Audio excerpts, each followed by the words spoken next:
Kumpirmado na ng White House na handa ng buong suportahan ni Pangulong Donald Trump ng Estados Unidos ang mabigat na parusa laban sa Russia. Ang panukalang batas na tinuring ni Lindsey Graham na pinakamahalagang gawain ng buhay niya. Matapos ang 2 taong pakikibaka at pagkamatay ng mayakda, sa wakas ay naprubahan ng Pangulo ng Estados Unidos ang dokumento.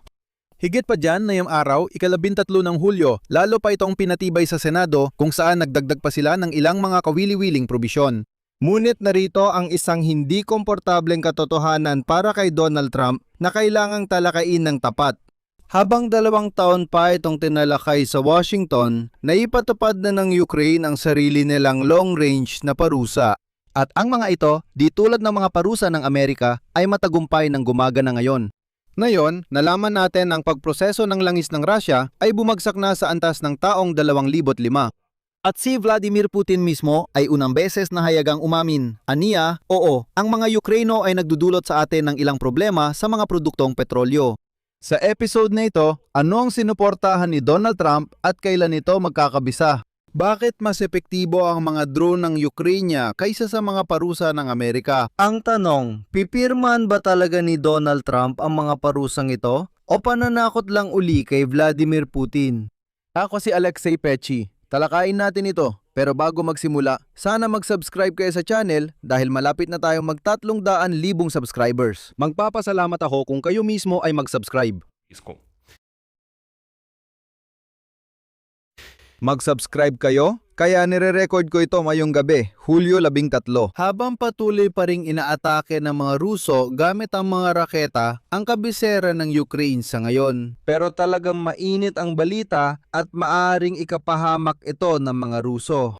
Ayon sa kinatawan ng White House sa CNN, si Donald Trump matapos makausap si Lindsey Graham bago ito pumanaw ay handa ng suportahan ng panukalang mabibigat na parusa sa Russia. Kritikal at napakahalaga ito. Maaring mapabilis ang desisyon ng Pangulo ng Estados Unidos ang pagpasa ng dokumentong ito sa Kongreso.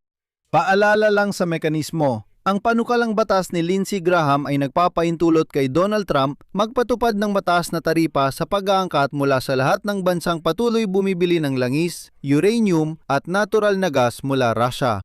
Tukol ito sa 5 bansang muling nagbebenta na bumibili ng murang langis mula sa Russia upang muling ibenta ito o mga produktong petrolyo na gawa mula sa langis ng Russia. At ngayon, may 85 senador na ang mga co-author ng panukalang batas na ito.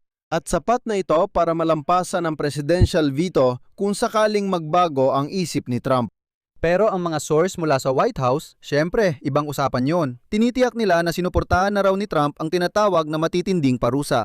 Sa kabila nito, nagsalita pa rin ng hindi nagpapakilala ang source mula sa White House. Pero ngayong araw, maging ang leader ng mga Republican, kinumpirma na rin ito sa publiko ni John Thune, leader ng Republican majority. Malapit na nakipagtulungan ang White House kay Lindsey Graham sa paggawa ng pinal na bersyon ng batas ukol sa matitinding parusa. Narito ang kanyang sinabi. Kailangan dito ang pagtutulungan ng mga Demokratiko at Republikano sa Senado. Pero umaasa akong magagawa natin ito. Ang batas na ito ay isang pamana sa politika ni Senador Graham. Nagpahayag ng may emosyon si Richard Blumenthal, demokratang co-author ni Lindsey Graham, at nagbigay ng pahayag. Ang mabilis na pagpasa ng batas na ito bilang pag-alala kay Senador Graham ay dapat ituring na isang marangal na pagpaparangal. Tungkol dyan niya ang pinag-usapan namin nung huli kaming nagkausap nitong weekend. Gusto kong banggitin na ang kasalukuyang parusa laban sa Russia ay may sekundaryang sanksyon para sa mga ikatlong bansa. Pagpapataw ng mataas na taripa na 500 sa mga produkto mula sa mga bansa na patuloy na bumibili ng enerhiya mula sa Russia, langis, uranium at natural na gas. Kasama sa mga parusang ito ang pinansyal na blockade, mahigpit na limitasyon sa pinakamalalaking bangko at oligarko ng Russia at pagbabawal sa anumang pamumuhunan ng Amerika sa sektor ng enerhiya ng Russia. Malaki rin ang binago ni Trump sa posisyon niya. Paalala lang, may isang pangyayari na magpapakita kung gaano kalaki ang pagbabago sa pananalita niya. Noong Hulyo 8, nagkita sina Donald Trump at Vladimir Zelensky sa NATO Summit sa Ankara kung saan pinuri niya ang mga atake ng sandatahang lakas ng Ukraine laban sa Russia at tinawag itong mga hakbang papalapit sa kapayapaan. Noong araw ding yon, hayagang sinabi ni Trump na sa mismong araw na yon, ika-8 ng Hulyo, tsak na tatawagan niya si Vladimir Putin at pag-uusapan nila ang tungkol sa negosasyon para sa kapayapaan. Ngunit pagkatapos ay nagkaroon ng closed door na papupulong sina Trump at Zelensky at hindi natin lubos na alam kung ano ang napag-usapan doon. Ngunit na yon ay gabi na, ika-13 ng Hulyo. At hindi pa rin tumawag si Trump kay Vladimir Putin at tuluyan na rin tumigil sa pagbanggit ng kanyang pangalan sa mga pampublikong talakayan. At dito ang pinakamahalaga, talagang maaaring suportahan ni Donald Trump ang mga parusa para makahabol siya sa huling tren ng tagumpay. Pwede nating sabihin na ganun. Habang inayos pa ng Washington ang teksto ng batas tungkol sa matitinding parusa, nakamit na ng Ukraine ang resulta na hindi naibigay ng libu-libong parusa o 4 na taon ng diplomasya. Bumagsak ang pagproseso ng langis sa Russia sa mas mababa sa 4 na milyong bariles kada araw na siyang pinakamababa mula Marso 2005. Ibig sabihin nito na ang pinakamababa sa halos buong pamumuno ni Vladimir Putin. Halos 1.5 milyong bariles kada araw ang nabawas sa loob ng isang taon dahil sa pangmalayong pag-atake ng Ukraine. Ayon sa serbisyo ng seguridad ng Ukraine, sa nakalipas na 100 araw, may halos 50 pag-atake sa mga pasilidad sa fuel ng Russia. Ibig sabihin, halos bawat 2 araw may malakihang pag-atake. Sa tuwa ng hukbo, halos lahat ng oil refinery sa Russia, lalo na ang top 10 ay tinamaan na. Ang ilan pa nga, higit sa 1 beses. Pakinggan, itinago na ng Russia ang opisyal na estadistika ng industriya ng fuel. Napipilitan ng analyst gumamit ng satellite monitoring para kalkulahin ang tunay na pagkalugi ng oil field at imbakan. Kapag nagtago ng datos ang gobyerno, inaamin nilang may totoong sakuna, hindi lang simpleng problema. Si Putin, paalala ko, nung una ay nagyayabang ng mga pag-atake sa mga oil refinery ay hindi raw nakakatakot. Pero ngayon, ipinagbabawal na niyang sabihin sa mga Ruso kung ano talaga ang sitwasyon sa oil refining. Sunod-sunod ang epekto ng mga pag-atake ng Ukraine. Paalala, nagpatupad ang Rusya ng total ban sa export ng gasolina, sumunod ng aviation kerosene at ngayon pati diesel. Ang Rusya ay pangunahing tagaluwas sa mundo. Nawala sa merkado ang diesel fuel kaya tumaas ang pandaigdigang presyo sa pinakamataas sa mga nakaraang taon. Ang produksyon ng gasolina ay sapat lang sa 65% ng kailangan kada panahon, isang malaking kahihiyan para sa bansang tinuturing na oil superpower. Paalala ko lang, si Vladimir Putin, kung tama ako, noong 2007 o 2008 ay nagsalita sa harap ng mga taga-NATO nung iniimbitahan pa siya sa mga summit. Sinabi niya, huwag kalimutan, ang Russia ay bansang enerhiya. Ito ay isang superpower, kaya dapat ninyong isalang-alang ito kung hindi ay mang-iini kayong lahat ng walang gas at langis ng Russia. Kaya nga, itong bansang superpower sa langis ay nauwi sa pag-aangkat ng gasolina mula sa India at Kazakhstan. Ngayon, isipin ninyo ito. Ibinebenta ng Russia ang sarili nitong langis sa India at kahit sa Kazakhstan at ginagawa pa nila ito na may malalaking diskwento. Pagkatapos, napipilitan pa silang bilhin muli ito sa mga bansang iyon. Iyong mismong langis ng Russia pero ngayon ay sa mataas na presyo na sa merkado bilang na prosesong langis na naging gasolina. Ganyan ang isang oil superpower. Sa huli, inamin din ni Vladimir Putin ang dami ng problema. Ngayong Hulyo 13, sa forum ng People's Front na lahat para sa tagumpay, ginawa ni Vladimir Putin ang matagal niyang iniiwasan sa loob ng ilang buwan. Ito ang kanyang sinabi. Oo, nadudulot sa atin ng ilang particular na problema sa mga produktong petrolyo ang mga Ukrainian sa kasalukuyan. Sa tingin ko, unti-unti namang maayos ang sitwasyon. Pero ang pangunahing pundasyon ng enerhiya sa Russia ay napakalakas at maasahan. Ano ang masasabi mo sa pag-iwas na yan? Natutuwa ako kapag ang mga Ruso ay gumagawa ng iba't ibang paliwanag para malito ang mga karaniwang medyo mangmang na Ruso tungkol sa tunay nilang mensahe. Ayon kay Putin, ang mga Ukraino ay nadudulot ng ilang problema sa ating mga produktong petrolyo. Sabihin mo na lang direkta, may crisis tayo sa gasolina. Totoong may problema, pero umiwas na siya. Pagkatapos sinabi niya sa pangkalahatan, ang pangunahing pundasyon ng ating enerhiya ay napakamaasahan. Kaya umaasa ako na sa hinaharap, sa prinsipyo, magiging maayos ang lahat.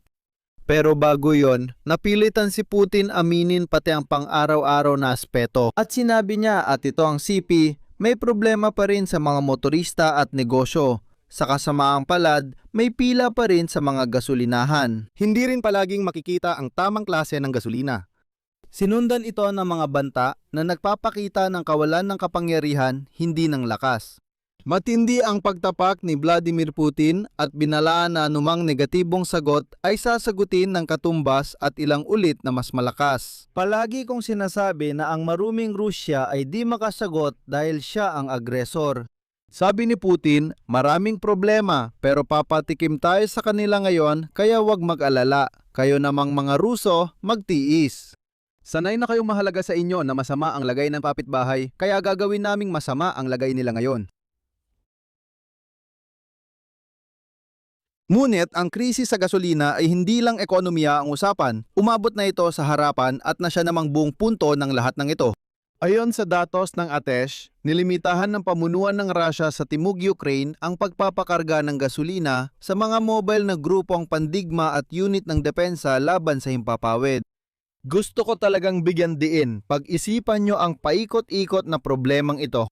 Tinitira ng mga drone ng Ukraine ang mga oil refinery sa Russia. Unti-unti nang nauubos ang gasolina ng Russia. Wala na silang panggasolina para sa mga grupo ng air defense na dapat sumisira sa mga drone na umaatake sa mga oil refinery. Mas malaya na ngayong lumilipad ang mga drone at patuloy na tinatamaan ang parami ng paraming oil refinery. Para sa akin, napakatalino nito. At tuloy ang mga pag-atake. Gabi ng Hulyo, 13 inatake ng SBU ang mga patrol boat at mga hangar na may kagamitan sa Bagerova Air Base sa Crimea, sa Port Kavkaz, sa Krasnodar Krai at ang pasilidad ng mga tangke ng imbakan sa oil depot sa Stavropol. Natamaan ang radar na Nebu at ang launcher ng S-4 na Raan malapit sa Kerch. At sa Dagat Azov, mahigit 100 barko rin ang nasunog. Kasama rito ang mga tanker, ferry, cargo ship at tugboat. Sa huli, ang mga Amerikanong parusa na tinatawag na impyernong parusa ay maaaring sa wakas ay talagang tumama. Ang mga parusa ng US ay dapat hindi sa Russia kundi sa nagbibigay ng pera sa Kremlin tulad ng China, India, Brazil at sa lahat ng bumibili ng langis. Dagok ito sa kita na pinagmumulan ng pondo ng digmaan, ngunit kailangan pang maghintay. Kahit may pasa ang panukalang batas at mapirmahan ito ni Donald Trump, karamihan sa mga parusang hakbang ay otomatiko makakabisa makalipas ang 30 araw. Kasama pa ang buwan para maayos na mamimili ang logistika nila. Dahil dito, mararamdaman ang epekto ng mga parusang ito hindi bago ang taglamig at iyon ay kung talagang kikilos si Trump. Agad gumagana ang mga parusa ng Ukraine. Gayunpaman, ito pa rin ang perpektong kombinasyon. Ibig sabihin, pinapahinto ng Ukraine ang pagpoproseso. Dahil dito, nawawala sa Russia ang kakayahang magtustos at makidigma. Ang mga parusang ito ay pipigil sa export ng hilaw na materyales, magdudulot ng kawalan ng kita sa Russia. Gumagana kahit mag-isa, pero kalahati lang ang epekto. Kapag pinagsama, tunay itong pagsakal sa Kremlin. Pipirmahan ba ni Trump ang mga parusa? Bukas pa ang tanong. Pabor dito, unang beses kinumpirma ng White House ang kahandaan nila. Ang pagkamatay ni Lindsay Leninsegrad, gaano man yun pakinggan, ay ginawang usapin ng dangal ang panukalang batas. Inilalahad ang pagpasa nito bilang pag-alala sa dakilang senador. Mga argumento laban dito. Si Trump ay natagal ng ilang taon at pinilit ang mas malawak na kapangyarihan ng Pangulo, ibig sabihin gusto niyang siya lang ang magdesisyon kung aatake o hindi. At ang pinakamahalaga, huli na ang 500 tatamaan ng mga taripa ang China at India na nagbabanta na ng implasyon sa loob ng Estados Unidos bago ang eleksyon sa Nobyembre. Kaya ang tapat na prediksyon, malamang na may papasa ang panukalang batas. May papasa ito. Pero may malaking agwat sa pagpasa ng batas at pagpapatupad ng sanksyon. Dahil si Trump mismo ang magpapasya kung tatamaan o hindi ang Kremlin. Dito ko ilalagay ang ellipsis. Ibahagi ang opinyon at konklusyon sa comments ng episode na ito. Mag-subscribe sa channel, pindutin ang kampanilya at mag-like. Mga kaibigan sa Kyiv, mag-ingat at huwag balewalain ang air raid signals. Siguraduhing bumaba sa silungan. Sa silungan, dahil wala pa tayong proteksyon laban sa Russian ballistic missiles, patuloy na susubukan ni Putin gamitin ang impluensyang ito. Kaya dito ko natatapusin, mag-ingat kayo. Paalam sa lahat.